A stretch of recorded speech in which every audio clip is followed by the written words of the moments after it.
Only on Christ 17 TV, back upside Joe head with another one. Today, we got the losing streak of the Chicago White Sox. Boy, oh boy. Now, these guys have lost 21 straight games in a row. I watched some of the game last night, and I don't even recognize anybody on that team, not one player. They traded away everybody who was somebody, and they don't have nobody. I mean, nobody. These are kids who can't even grow mustaches hardly. Like, serious, it's crazy. And they tied the 1998 Baltimore team. What's crazy is I remember that team. Only reason why I remember that team because that team started the season off.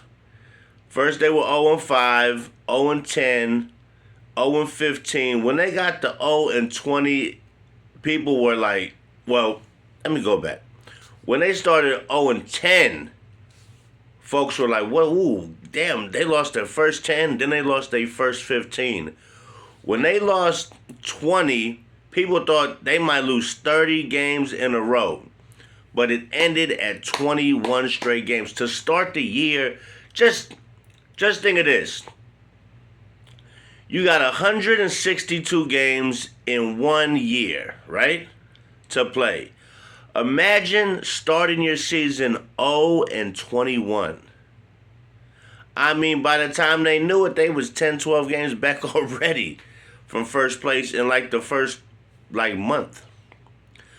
So how many games will the White Sox lose? I think the record is, I want to say 23 by the Phillies in 1961. It's 23 or 24. I want to say 23 though. Will they break this record? I'm going to go on a limb and say yes. Even though they're playing the A's, and the A's are not a great team by far this year, that lineup, I don't think can produce many runs at all. I mean, from 1 to 9, they really ain't got nobody on that team. They got kids I ain't never heard of. The pitching is in trouble. Some kid made his debut last night. So, Kai Bush. And these guys just only scored 1 run the whole game. A's threw up, I think, 5 runs. I think the A's will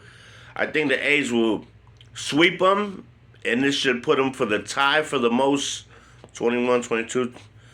Yeah, this should put them for the tie for the most losses. But I think personally, this can actually go to 30. It's that bad. I mean, their lineup is that bad where they could actually probably reach a 30-game losing streak that probably will never be broken ever again. We're talking about 21 was in 98. 23 was in 1961. If they get 25, 30 losses in a row, I don't think this will ever be broken ever again in history of the game. It's just crazy to see a team lose 21 straight games. I actually put in a small bet that they would snap their shit last night, but I lost because I said, okay, man, they're playing the A's. This guy Sears got a damn near a 5 earned run average. I think they got a chance. Nope. When I seen they lineup, and I didn't know one person in that fucking lineup, and they all look like kids just brought up from the single A ball, I knew then. I said, oh yeah, I'm screwed. I didn't lose much. I lost $25. I would have won way more than what I spent. But the thing is, though, I think that they can lose 30 games in a row, and that's crazy. So, Chicago White Sox fans, boy, them stands gonna be empty for the rest of the year. But at least they'll get the first round draft pick. I hope it's somebody who is the man because they're gonna need it. So with that being said, hit that like, hit that subscribe. It won't cost you a dime. And like I tell you every time around this time, they might get 30 losses straight, and that will never be broken. So with that being said, Christ 17 TV will catch you on the flip side, player.